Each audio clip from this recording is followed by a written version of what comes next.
So the recording is starting. So today I had asked you to read chapters 1 and 2. So I'm going to go through them, and it's a little bit, I wouldn't say boring, but it's a little tedious to go through them because there's so many words in these two chapters and not a whole lot of statistics. So bear in mind that it's going to be, slightly boring, but we'll get through the first two chapters today. I just want to introduce some of the topics so that you have it.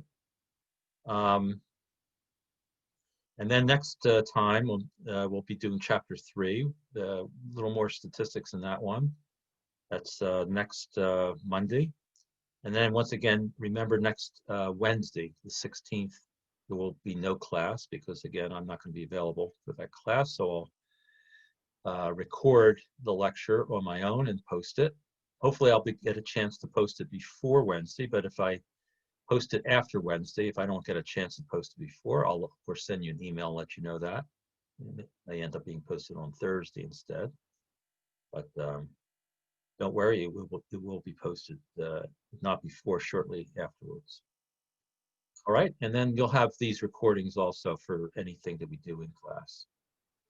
All right, so what I'm going to do is I'm going to do our PowerPoints for the two chapters. I have posted these in Canvas, PowerPoints. Let's get to the beginning.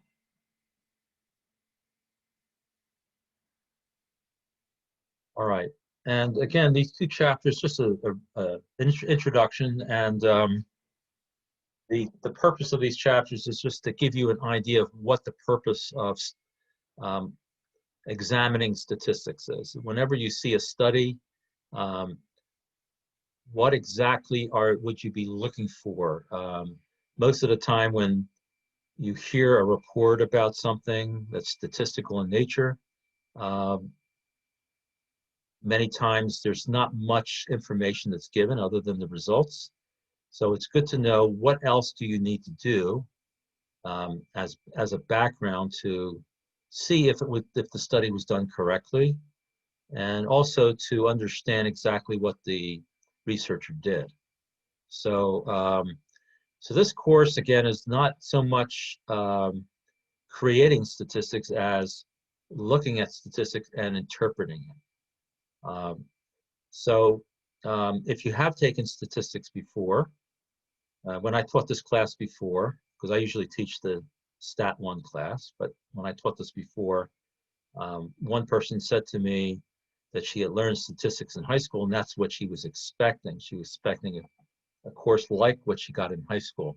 And this is not like that at all. The Stat 1 course, the Stat 02260, that's closer to what you would have learned in high school, especially if you took the advanced placement statistics. So don't expect anything like that. This is more for somebody who is doing some interpretation. So I just wanted to bring that out to you so in case you were expecting something else. Now, let me tell you a little bit about what statistics is. It's a collection of procedures and principles for gaining and analyzing information, and in order to help people make decisions. Now, this last little phrase here says faced with uncertainty. That's the real key here.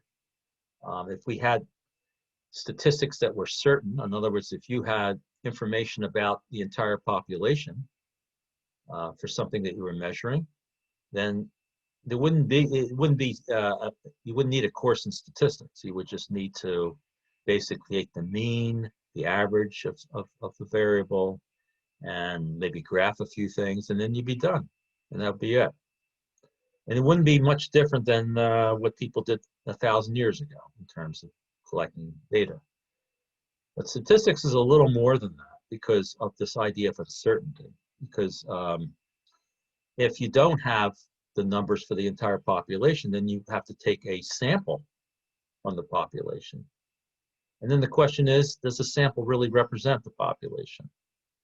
If it does, then maybe there's some way of generalizing the results of the sample to the population. Say, all right, this is the results I got from the sample.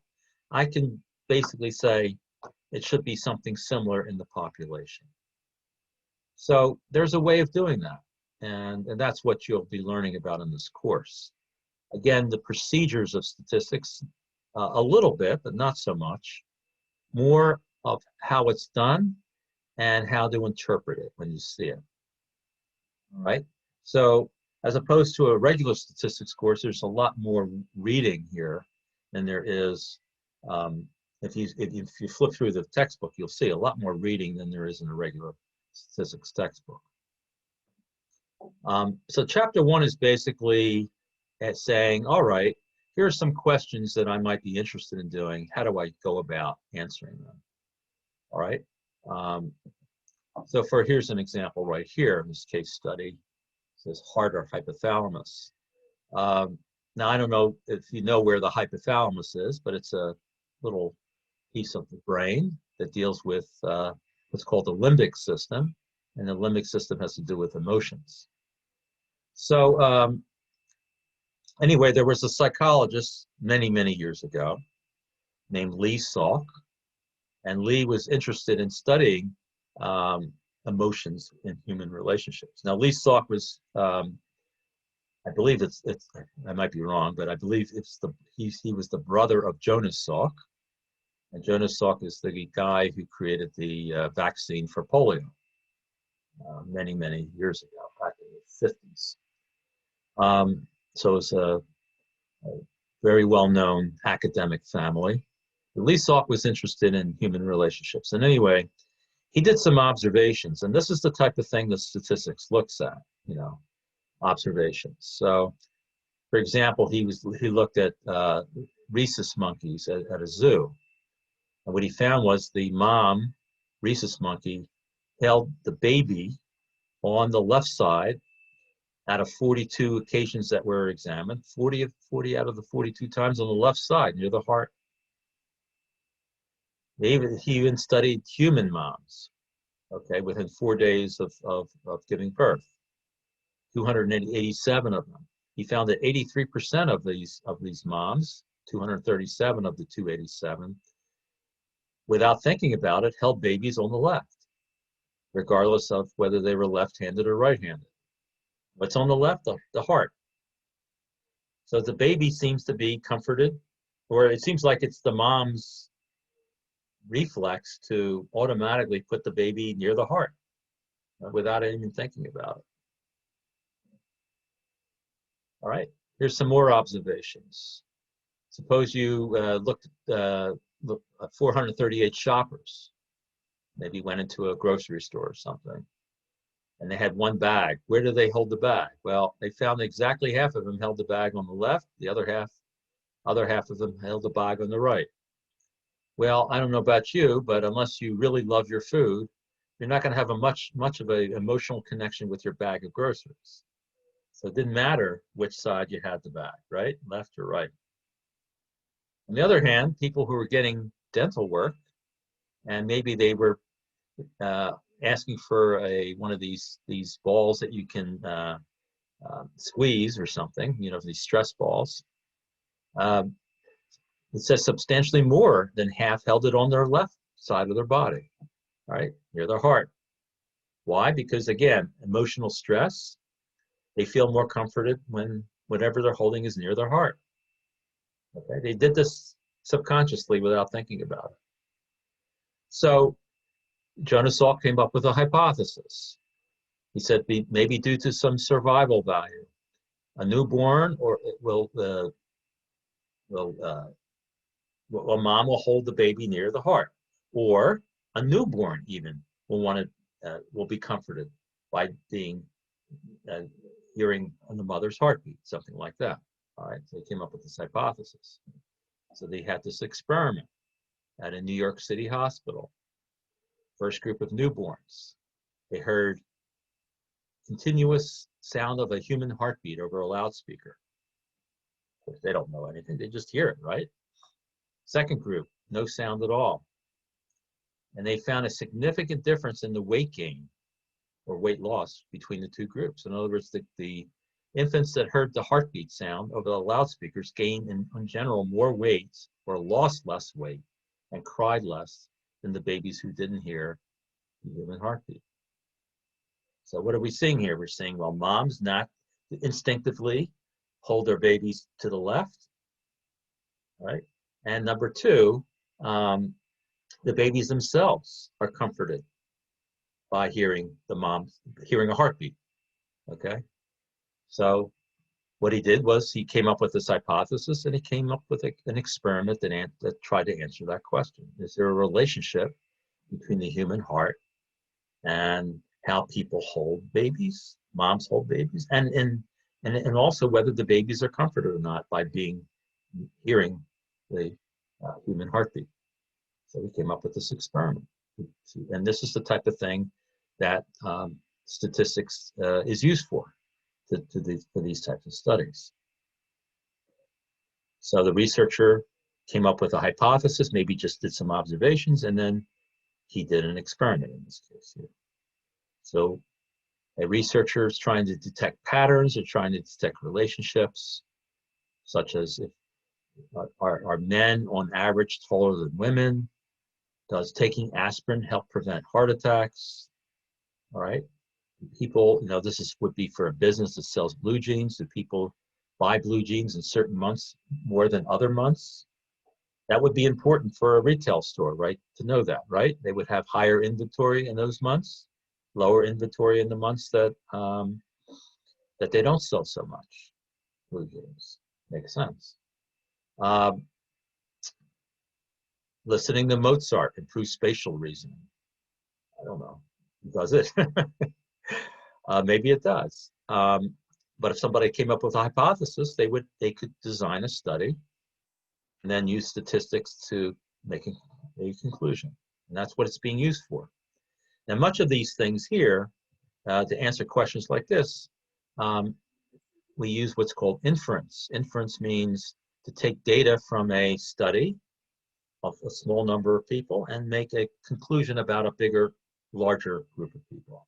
That's called inference. And that's what modern statistics is used for. Now, how long has the modern statistics using inference been in existence? It's existed for only about 100 years. Many of the newer procedures, maybe in the last 10 or 20 years. Okay, so it's a really young science. Even though back in the times of the Egyptians, thousands of years ago, they kept statistics. It was just basically counts of things or measurements of things. It wasn't anything trying to predict, trying to decide if there was relationships and things like that. All of that is really, really recent. So statistics is a very young science. Now, in the modern sense, how do you conduct a study? And I say modern sense, I mean within the last 100 years. Well, you get a representative sample.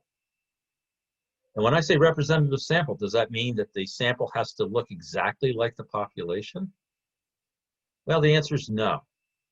It doesn't have to look exactly like the population. It's just that what we have to do is use probability and say there's a good chance that the sample represents the population. We can never make a sample perfectly like a population. It's just impossible to do that. Number two, we have to make sure that the sample is large enough so that we can make some conclusions. It has to be large enough. But it doesn't have to be too large. Sometimes when I hear people, especially with political polling, and I hear people say that, if there was a poll that has maybe 1,500 people in it that represents a large city, like New York or LA, someplace like that, and there's only 1,500 people in the sample, let's say, oh, that's not enough. Well, how do they know? How do we know if there's enough or not? Well, statistics, they have procedures for calculating that. Now, you learn that in Stat 02260. You will not learn it in this course. Just know that there are procedures for doing that, but it doesn't mean that we have to have a sample that's like, 20, 30, 40% of the population. The sample could be very small percentage of the population. It could be less than 1% of the population. We also have to decide whether the study should be observational or a randomized experiment. All right, and there's a definition of these two coming up. All right, let's move on. So here's two really basic definitions that you should know for the course. The difference between a sample and a population. The population is the larger group from which the sample is chosen. So a sample is just a subset of the population. Now, when people hear population, they immediately think, oh, everyone in the United States. We jump to that conclusion. Well, no, you have to define who your population is. It could be all students in Rowan University. It could be everyone in a city, or in a town, or in a state. Okay, it could be all the fish in a pond. We have to define what our population is, and then when we do sampling, we find some way of taking a subset of that population. The goal of sampling is to extend the results beyond the sample to a larger population. That's the goal of it. Right. Now, suppose we take what's called a convenient sample or a convenience sample. What does that mean? That means you're asked to take a sample and you find something that's easy to find. For example, you're asked by somebody to find a sample of students at Rowan. And you decide, I'm just going to, maybe you need 30 students. And you decide, oh, I'm in this class that has 30 students. All right, I'm just going to sample the people in my class. Well, that's not a valid sample because suppose everybody in that class has something in common. Like in this case here, the entire track team is in the class. Well, they all may think alike. And you're excluding other types of people who may think differently. So convenience samples are not scientific samples. And it's only been in the last 80 years or so that we've been using what are called scientific samples, using probability. Convenience samples were used before then, but they were really, sometimes gave very bad results. An example of this was the 1936 presidential election. Now, back in 1936, we were in the middle of the Great Depression. And does anybody know who the president was during 1936? Anybody? I woke some students up. A couple of heads have popped up. Somebody, anybody? I know many of the presidents. I usually, I teach the presidents to my kids. Well, they don't, they're too old now. They don't want to hear from me, but I used to play games with that. Well, it was Franklin Delano Roosevelt was the president. He's the only president that was elected 4 times. 4 times. He was elected first in 1932, but in the 1936 election, there was this magazine, and I forget the name of it off the top of my head, but there was this magazine that was subscribed mostly by wealthy people, wealthy Republicans. He was a Democrat. So this magazine was very popular, and they did a poll of who would win this election. Was it the Republican candidate or was it Franklin Delano Roosevelt? So they asked people in this subscribers to this magazine, who would you pick? And there was millions of people who polled, and they said the other guy, the Republican. And it was by a huge margin too, like 57 to 43. It was just like a landslide. Well, it ended up being in reverse. It ended up being in reverse. Roosevelt won 57 to 33, something like that. Why? It's because the people in the sample were wealthy Republicans. And they hated Franklin Delano Roosevelt. They couldn't stand him because he was all for helping the little guy. people who were hurting, and the Republicans weren't interested in that at that time. So Roosevelt won because, and the prediction was totally false. And that was an example of a convenience sample where it was just subscribers to this magazine and they were biased. And then it did not represent the population as a whole. It was just a bad sample. And that's one of the primary examples of convenience sampling. Now, how large is enough? Well, there are statistical procedures that determine this. But in general, without getting into those statistical procedures, which we will not in this course, here's the deal. If you ask, let's say you're asking, what is the height? What's the height of what is your height? And you ask 100 people. Let's say everybody in this group are basketball players, and they all have very similar heights.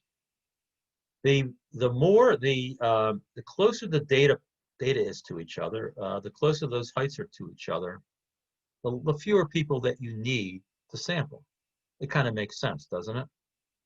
The less variable the data is, you don't need as many sampling people in the sample. But if, for example, you just ask a whole bunch of people, different heights, you might have a lot of variability in the heights. There could be somebody who is short, maybe 5 feet tall, and there's other people who are 6'6". Okay, more variability in data. The more variable the data, the more people you need in the sample. So that's the general rule, and that would be something I would try to remember. You might want to even write that down, because it could show up on your final exam, a question like that. So again, the less variable the data is, the fewer people you need in the sample. The more variable the data is, the more people you need in the sample. All right, so that's sort of a general rule. And now we're going to talk about the difference between observational study and randomized experiment. Now this is I'm keeping this on the very simple level here, because if you ever get into a field where you have to do research in the future, you will realize there are many, many variations of this, much more complicated than what they're talking about here. But we're trying to keep things as simple as possible. So we're coming up with two alternatives, observational and experiment. So an observational study basically says that we observe people or observe things and measure from that, and take and observe those measurements. All right, or ask people questions. But basically, we are not trying to control the study conditions at all. We're just observing the study conditions. A randomized experiment is we have treatments. You may have, let's say, give you a simple example. Let's say you're testing a new COVID vaccine, right? And let's say, and this is kind of far-fetched, but suppose you randomly assign COVID vaccine to a group of people, and then the other group of people they get sugar water or something. They don't get something that helps at all. All right, and then you randomly assign, and then you see if COVID actually works. And what you're trying to do is you're trying to control for other conditions. All right, this is called a randomized experiment. You're controlling who gets what. All right, in an observational study, you don't. Now, the question you might say is, why would anybody ever do an observational study if they can just do an experiment? And the answer is, it may not be ethical to do it. It may not be ethical to do a randomized experiment. For example, if you wanted to see if taking a hardcore narcotic was going to affect your GPA scores, right? Your GPA, you don't want to do a randomized experiment, right? Where you say, all right, here, come over here, volunteers. I'm going to randomly assign, you won't know which one you're going to get. I'm going to randomly assign the really bad narcotic to some of you, and some of you will get something that's not so bad, like like sugar water. But it'll look the same, but one of them might kill you. Well, you can't do an experiment, right? You can't, that's unethical and probably illegal to do that. So you want to do an observational study in that case there. You want to actually see, you want to find people who've taken narcotics, and you want to study if over time that affects their ability to do schoolwork, that sort of thing. So observational studies sometimes are necessary. You have to do them. All right. I hope I got it. It's kind of a far-fetched example, but I hope that you understand the importance. Now, one thing I want to mention about these two types of studies in general. When you run a randomized experiment, you're randomly assigning people to treatments. And when you do that, then the two groups, let's say you have two treatment groups, then the whole idea is if you randomly assign them, then the two treatment groups should be pretty much homogeneous or almost the same in terms of other factors other than what you're measuring, such as age, such as diet, exercise, whatever it might be, these other factors, all right? You're trying to basically say, all right, I'm going to net out all those other factors so that the only factor that's really affecting what I'm studying is the treatments, okay?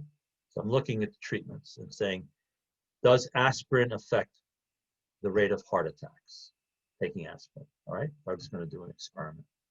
So I assign aspirin to, randomly assign aspirin to some people, and the other people will get a little sugar pill, all right? Yes. And that way, you're controlling for these other factors that could influence whether a person gets a heart attack or not. If it's now, here's the problem with experiments. Experiments are typically filled with volunteers. All right, not always, but typically. And if you have a volunteer, you have a convenience sample. And therefore, even though you can probably talk about cause and effect, because since you've gotten rid of all these other factors, you could say, all right, I can say whether aspirin helps reduce heart attacks in the experiment. But if the people in the study were not randomly chosen, if they were volunteers, then even if you found something significant, you may not be able to generalize it to the entire population. That's a problem with randomized experiments. Now, with observational studies, it's easy to come up with a random sample. So you can generalize from the sample to the population.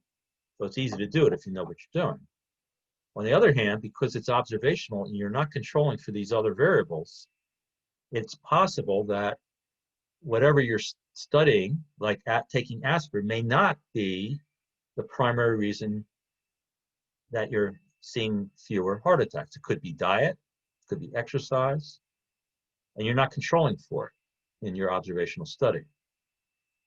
So observational studies do not necessarily show cause and effect, but you can, if you do it correctly, you can generalize your results from the sample to the population. Randomized experiments, if designed correctly, you can determine cause and effect, but you may not necessarily be able to apply it to the population because you're dealing with volunteers, all right? So I just wanted to give you that distinction between the two. That is a possible question on a future exam, something like that, all right? The difference between those two. All right. So down here, for example, it says here for pulse rates, it's sufficient to measure or observe both pulse rate and gender. All right, forget about that. To learn if aspirin helps prevent heart attacks, a randomized experiment would be better. All right, and then I explained that a minute ago. So let's look at this particular study. Does aspirin prevent heart attacks? Well, the study was done a long time ago, over 30 years ago. It was a 5-year randomized experiment. Now, in my previous class, in the class before this one, somebody asked, why did they make it 5 years? Why was it so long? Well, we're dealing with the effect of aspirin on heart attacks. And there's not that many, the frequency of heart attacks, you have to actually have a longer time frame to actually get enough data. Okay, so that's why it's so long. All right, most people don't get heart attacks. Only a small portion of the population does. But anyway, the group of people that were in the studies were over 22,000, a very large group, male physicians or male doctors between the ages of 40 to 84. All right, male doctors who were middle-aged to old, right? That's really what we're talking about. That's our population. Group number one were randomly assigned aspirin every other day. Group number two were randomly assigned something that looked like aspirin, but that had no active ingredients. They called it a placebo. Subjects did not know which group they were assigned. This is the definition of this is called blinding. We'll actually see this definition in a future chapter. Okay, this way you couldn't influence, the results. Here are the results. Now, as I stated in the previous class, sometimes in statistics you see a chart that looks like this. Right? This is called a contingency table, by the way, and we'll learn how to use it in this course a little bit later.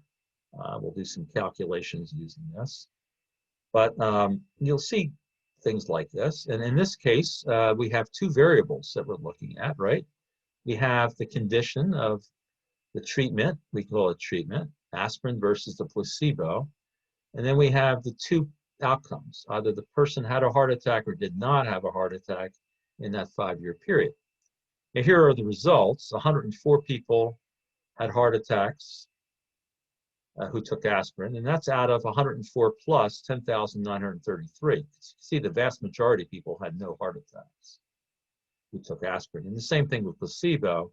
The vast majority of people did not have heart attacks, but 189 of them out of the placebo group had heart attacks. Now, one thing you could do with this data, now the way it was presented, it was presented in this way, that almost twice as many people in the placebo group had heart attacks. But you have to be careful, right? Because to make that claim, you'd have to look at these numbers to see if they were pretty similar, right? So what they ended up doing, they came up with this other calculation, which made it easier to make a comparison. They said, all right, instead of comparing these two numbers, we're going to take this number 104 and divide it by the sum of 104 and 10,933, and then say, all right, whatever that number is, we're going to state it in terms of the number of heart attacks per 1,000 people. Okay. So there's a way of calculating that. I'll show you in a future class how to do that. It's not that hard. You just divide this number by the sum of these two numbers and then multiply it by 1,000. And you get 9.42 per 1,000. Okay. And for the placebo group, the number of heart attacks is 17.13 per 1,000. Now we're comparing each of these two groups, these two treatment groups, for the same base, the same number of people, 1,000 people. All right. And you want to do that just in case these numbers don't add up to the same amount. So you want to make sure that you compare apples to apples. So you can see the placebo group is almost twice as high as the aspirin group in this case. And so you could say, and this is what they said here, the heart attack rate, which is you call this the heart attack rate, in the aspirin group is only 55% of the rate in the placebo group. How did they get 55%? They just divided these two numbers and multiplied by 100, 55%. Now, is that a significant difference between the two groups? It looks like it is, but there are statistical procedures to determine yay or nay on that, all right? We're not going to learn those procedures necessarily, but we will, in this case here, say we could come to this conclusion and say there seems to be a significant difference between the two groups. Now, what can we say about taking these results and generalizing to the entire population. And also, how about cause and effect? Well, the fact that this was a randomized experiment, that means all these people randomized to the two groups and they didn't know which group they belonged to. Basically, it said any other factors that could have influenced the heart attack rate were basically netted out. And what we were left with is a cause and effect. That is, it seems as if aspirin does reduce heart attacks significantly. All right, so the controlling factor, the randomization factor that was in the experiment, helped allow us to do a cause and effect. However, you look at the population, and we assume that the physicians were chosen randomly from this population. We'll make that assumption, all right? The population is male physicians who were older, right? In middle age to old age. And we can't generalize these results to any other population.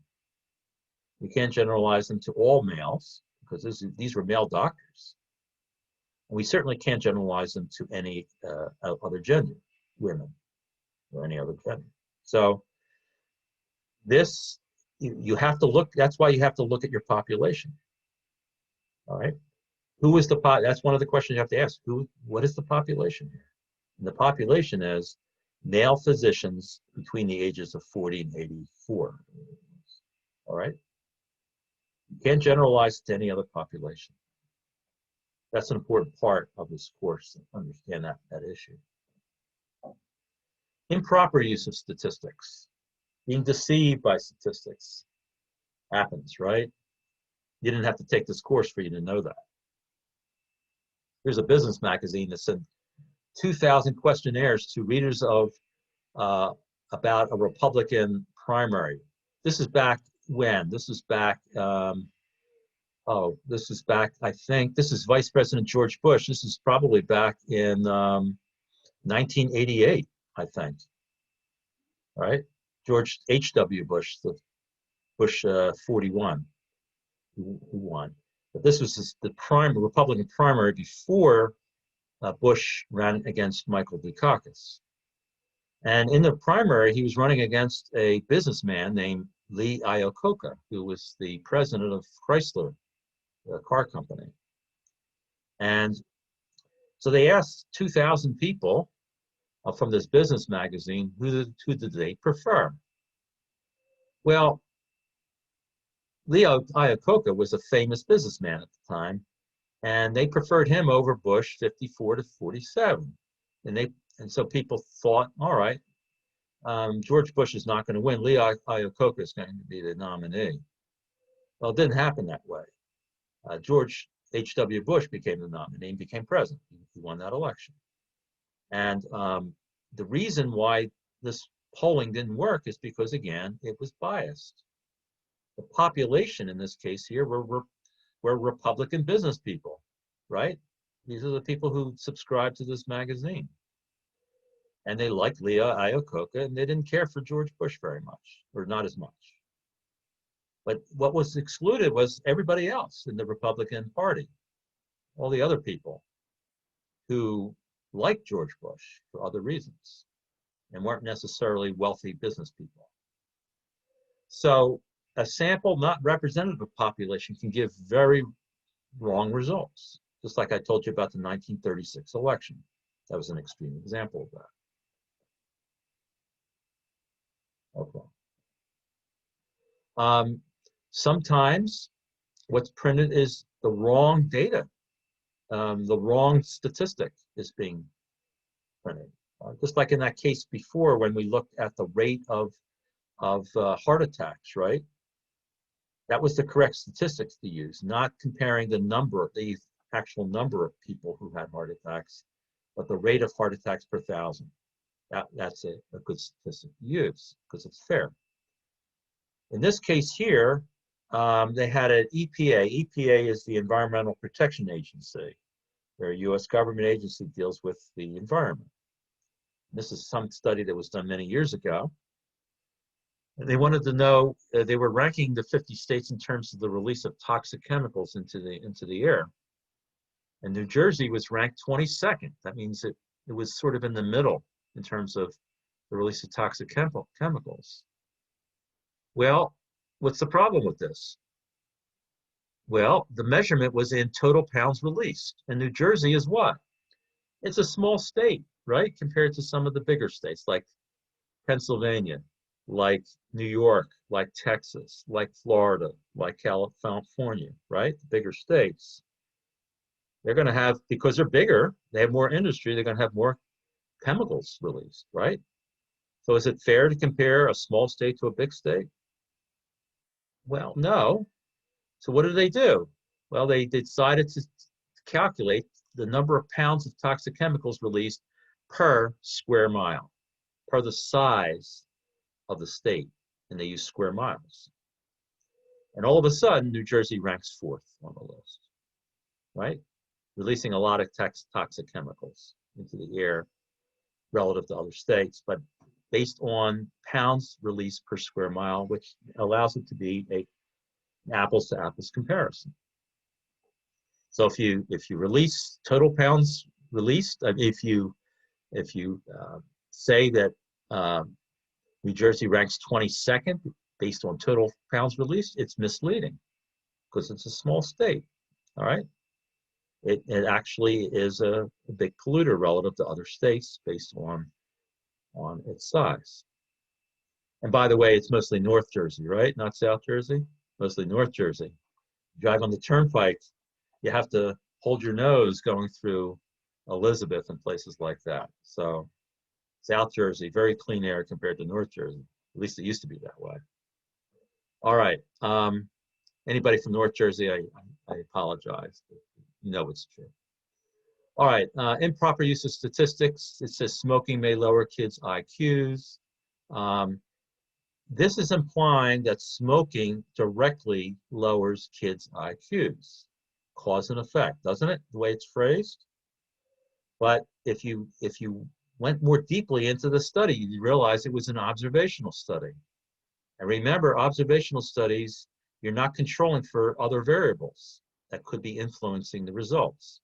You can only say that there's a connection or a correlation between smoking and kids' IQs. You can't say that smoking causes lower kids' IQs. Maybe kids who smoke also eat poorly. All right? Maybe it's poor diet that's causing it. Who knows? So the moral here is that for observational studies, you can't make causal connections. Or let's put it this way. If you try to, it's difficult to do. All right? People try. They do. You know? People do have research hypotheses that make a causal connection. And they use a observational study to try to prove it. But it's not easy to do.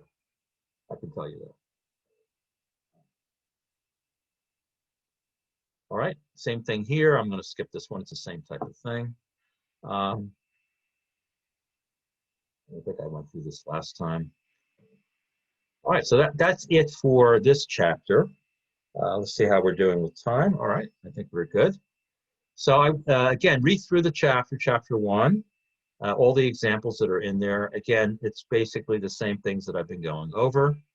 Basically looking at the advantages and dangers of using different methods, looking at the differences between observational and experiments. Make sure that you understand the definitions that were mentioned in there, basic definitions. And that's it. That's it for that chapter. So it's just an introductory chapter. And the only reason I'm even showing it to you is because it's part of the curriculum. I have to show it to you. So I could have given you a more brief description of what was in here, but I'm sort of required to do this. So hopefully it wasn't too tedious to listen to. What I'm going to do now is, hold on a second. There you go.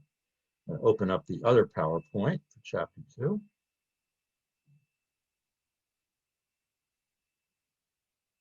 This one is a bunch of articles that try to bring out certain points. So I'm going to explain to you the basic ideas behind what the main points of this chapter, what they're trying to show you, and then you'll read through the examples and see how these things are applied. So let me go ahead and do that. And again, it's like chapter 1 in the sense there's some definitions here, but it's mostly reading case examples. Let's see the beginning here.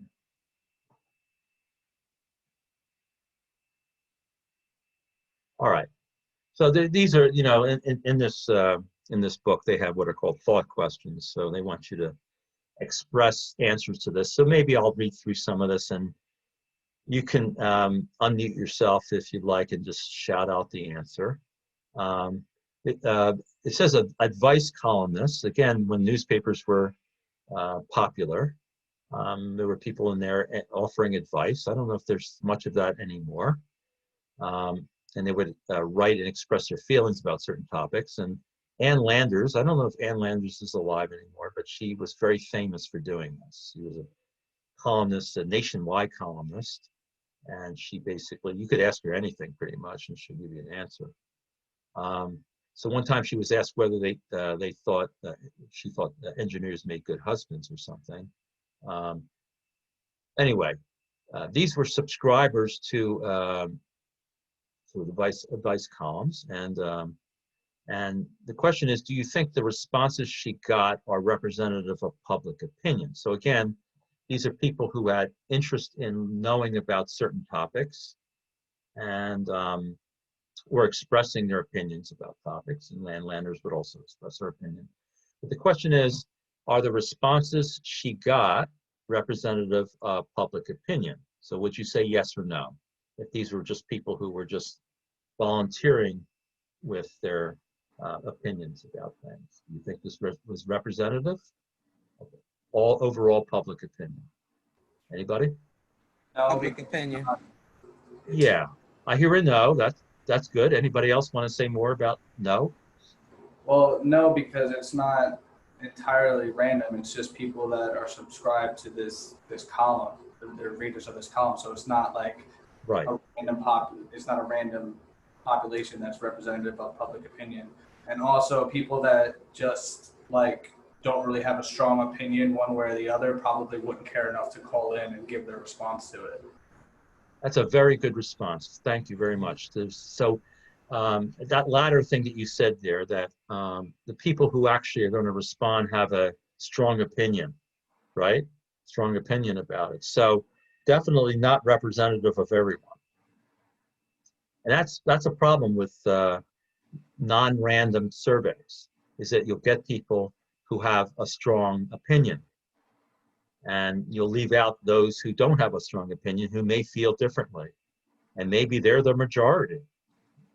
So yes, in this case here, it's very interesting reading, but generalizing to a larger population, very difficult to do, all right? But Ann Landers was very good at what she did, and it was very interesting. So, you know, and so that response, thank you very much, whoever gave that response, that was exactly right. All right, here's another one here. Taste tests of new products are often done by having people taste both the new product and an old familiar standard. Do you think the results would be biased if the person handing the products to the respondents knew which was which? In other words, the person doing the testing, the taste testing, did not know whether they were tasting the new or the old, or didn't know which product they were tasting. Maybe it was Coke versus Pepsi or something like that. But the person who was handing the products to the people, do you think they, if they knew which was which, do you think that biased the results? You understand what the question is? In other words, let's say the person running the taste testing knew which product was which, but the person doing the actual tasting did not. You think the person running this particular tasting thing, do you think that person influenced or biased the results? Do you think it's possible? It's possible if they have an incentive to do so. Correct. If they have an incentive to do so. Anybody else? Yeah. What if by facial expression, maybe there's that person is doing something that is showing that the other person which is which. It's possible, right? So what you also want the person who's running the thing not to know either, because they could even subconsciously be doing something which shows which is which. Okay.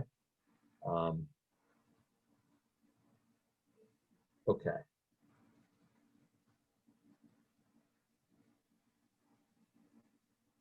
Get that one. All right. For a door-to-door survey on opinions about various political issues, do you think it matters who conducts the interviews? Yes. Yeah, definitely. All right. So give an example of where it would matter. Maybe if they're in more of like a Democratic city versus a more Republican city, they could interview those types of people from a specific party. Oh, I see what you're saying. Sure. Sure. Do you think that the way the person or who the person is could influence the answers to the survey questions? Let's Yeah, just make because it more like, yeah, sure. say you have like the actual like mayor or something going out to people's doors, their opinions might change. Absolutely, right. And they're going to give an example here, and it's an extreme example. Suppose a policeman is doing the survey, and he's asking whether you've ever taken narcotics. Far-fetched example, but do you think you would ever admit it to a policeman? No, because the person would be afraid of the consequences. Absolutely. They would never say it, right? They would never say it. So far-fetched example, but yes, the presence of who the person is could influence the results of the interview. All right. So let's also, this is another definition here, definition of data. Data is actually a plural word. And so you would say data are such and such, not data is, even though that sounds kind of weird. But it refers to the collection of numbers that have meaning. Collection of numbers or other pieces of information that have meaning. The numbers 1, 3, and 10, they don't mean anything unless there's some meaning associated with them, some units of measurement. Okay? The number 3 could represent the number of people or the weight of somebody, a little infant, in terms of weight gains or something like that. So numbers by themselves are not meaningful. Numbers with units are meaningful. All right? So maybe when you were doing math in high school, and you learn algebra and all of that, you would just get an answer. It would be a numerical answer, and you get the answer right. But in statistics, you also have to state the units of measurement and also the context in which the units of measurement are done. There has to be some real situation that you're looking at. All right, so now we're jumping to something else here about meaning again. So meaning attached to data depends on how well information is obtained and summarized. So we need meaning to the numbers. But when we have meaning attached to the numbers, then we have to actually dig a little deeper because we have to say, all right, how was this data obtained and how was it summarized? Okay. So when people present data in the media, online or some other way, they rarely present the actual data set, right? Nobody wants to see the original data set. They want to just hear the results. But when you only hear the results, it's very easy to be misled. That's the point. And you have to dig a little deeper. And that's really what they're trying to, the main point of the second chapter is. They're trying to tell you, you know what, when you hear something, don't believe it necessarily without digging a little deeper, if it means something to you. Now, where do we get these news stories from? From various different organizations. And not only organizations, but now we see it on social media, right? We'll see whole sorts of claims in social media. And so we always have to dig a little deeper to find where these data came from. Academic conferences, it's possible that the data came from. Published articles in scholarly journals. That would be a good place to start, right? If it's an actual experiment or observational study, it would be published, hopefully. Government agencies do a lot of research. There's some federal agencies, you can go to the website and the data is public. You don't have to purchase it. You can download it on your computer and do your own research on it. Universities also have their own research departments. Okay. So all these things are possible. And much more now. Now, if you're going to dig deeper, here's the key. There are, according to this book, there are 7 components that you need to look at. Now, this seems tedious. It seems like a lot of work, and it is. I really wonder if anybody actually does this in real life. But if you really wanted to, if you're really interested in the subject, this is what you would do. So there are 7 components. What are the 7 components? Component number 1 is the source of the research, and also very important, the funding of the research. In other words, component one is who's doing the research? All right, who did the research? University researchers, was it a political party, whatever, and who paid for it? Did the university pay for it, or somebody else paid for it, like a government agency? It's important, isn't it, to know, because you might think that the research is unbiased and neutral and all of that, and then you go and look and you see it was funded by an organization that has certain aims, right, for doing that research. So then you might become a little suspicious about what was being claimed. So you always want to look at component 1, the source of the research, who did the research, and how it was paid for. Component number 2, who were the researchers who actually had contact with the participants? Who were they? How did they interact with the participants? It's like that case that we were showing, those cases that we were showing before. Somebody coming to your door and it was a policeman who was asking you whether you took narcotics or not. All right, who was the researcher who was actually asking the questions, or who did the experiment? Could have an effect on the results. Number 3, who were the actual individuals or objects that were being studied? Okay. And how were they selected? Were they selected randomly? Were they volunteers? That sort of thing. That's important too. Because component number 3 will tell you whether you can generalize it to the population or not, right? What if they were selected as volunteers, right? You might not be able to generalize the results to the larger population. What if it was an observational study, but you didn't randomly select the sample, right? Then you can't generalize it either. What if it's an observational study and you want to do cause and effect? Well, you're not going to be able to do cause and effect because it's an observational study. You have to know all those things. Component 4, exact nature of the measurements made or questions asked. Okay. Now, measurements, if you measure somebody's height, that's pretty straightforward. But what if you're measuring something that's not as straightforward? You're measuring somebody's attitude towards something, right? How do you measure love or hate or anything like that? How do you do that, right? Well, you could say, all right, I'm going to ask a series of questions. And those series of questions are going to help me measure something that's unmeasurable in general. Well, researchers do that all the time with questionnaires.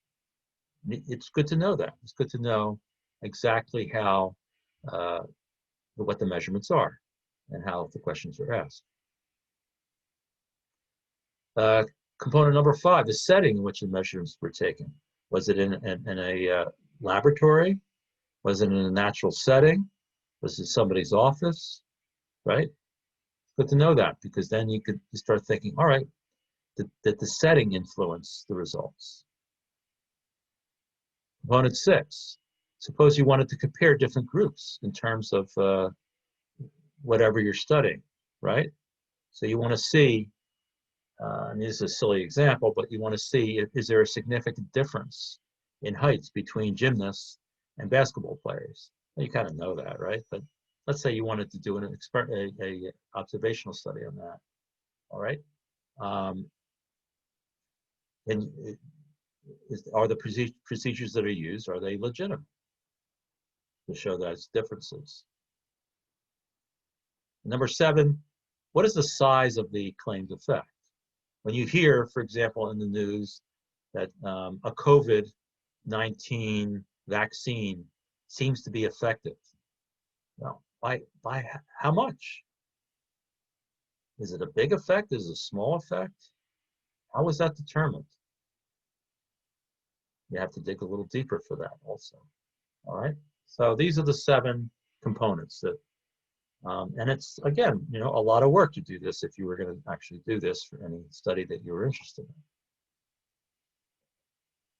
So let's just look at the 7 components. Actually, I think time is about up. So what you're going to do now is read through, because I can't go any further, we're running out of time. Read through this chapter. It'll give examples of how these components are used. And that's pretty much the rest of the chapter to do that, all right? So just read through it, and then if you have any questions, we'll talk about it next time, but we'll move into chapter 3 next time, all right? But that's about all. I think I covered everything that I needed to today. Any questions, any comments? Yeah, are the PowerPoints on Canvas? Yes, I've already posted both of these PowerPoints on Canvas. Now we'll continue doing that for the entire semester. So any PowerPoints I use will be posted in Canvas. And it's if you look in the modules section of Canvas, the IT department laid out weekly modules. So you'll see those PowerPoint presentations in this week's module. All right, thank you. You're welcome. All right, any other questions? When is our first test? It's in the syllabus. The first test is sometime at the end of September, I believe. Let's give me a second here. Let me open up the syllabus. Hold on one second. Where are you? Syllabus. All right. You just have to open it up on my computer, and then I'll show it to you. Is that the one you told me was September the 21st? Now, that's a quiz. Okay. There's a test. So the test. Yeah. Yeah, there are I believe 9 quizzes and 3 tests that Okay. yeah. So all right, I have it open here. So let me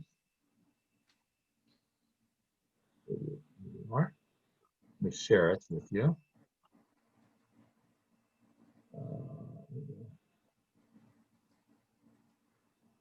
So let's just scroll down.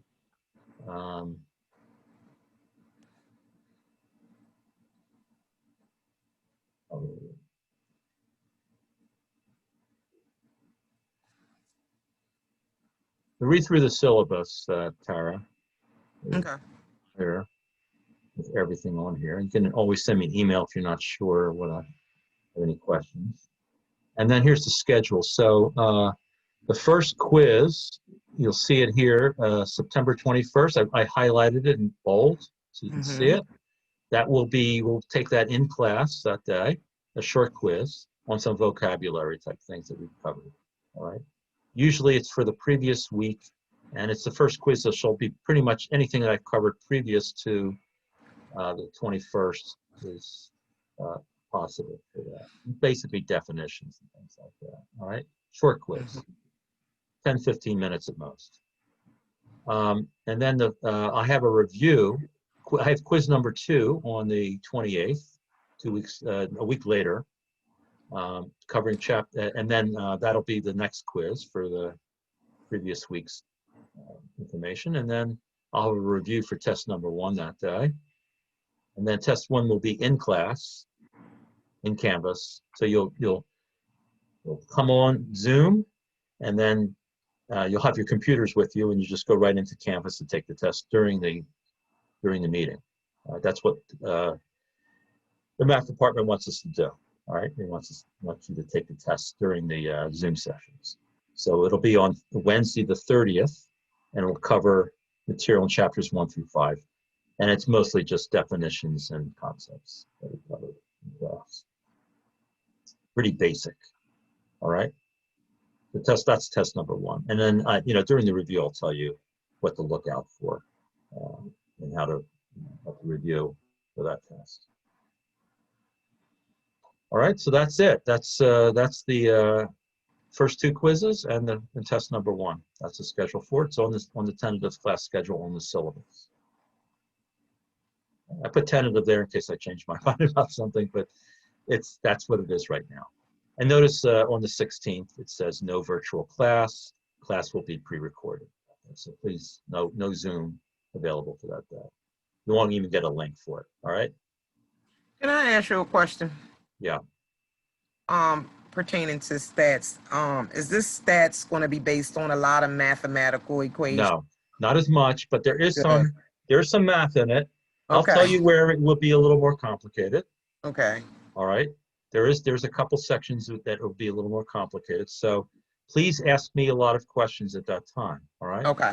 Please, Yes. if anything's unclear, let me know. And I will have a half hour before my first class on Mondays and Wednesdays, which from 1:30 to 2 Mm-hmm. would be also a good time if you have time at that time to meet with me and ask questions at that time too. But yes, you'll know when it hits but it's not going to be as detailed in terms of volume as a regular stat class. Okay.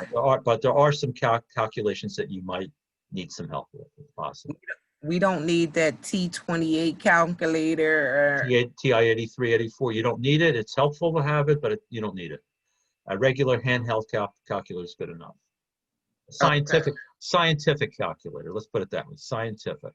Okay. Not the really cheap ones, but the ones that are about $25 or so. Okay, so it's best for me to buy one of those. Yeah. There's one called the Texas Instruments TI 30X. That's a good one. Okay, TI. Yeah. 30X. Got you. Yeah, that's it. Yeah. So I Go don't think through this thoroughly with us, correct? When it gets to the numbers, what's that? Say again? I said you're going to go through this thoroughly with us. Yes, I'll give you plenty of examples. Numbers. Yes. Okay, good. Yes. One of the things I will do with this course is when we get to those more complicated concepts, I'll give you lots of examples. I will post those examples in PDF. I'll actually write out the solutions and post it as a PDF file. All right. Mm-hmm. And you'll have the ability, and you'll have all these recordings too. And actually, I'll stop the recording now.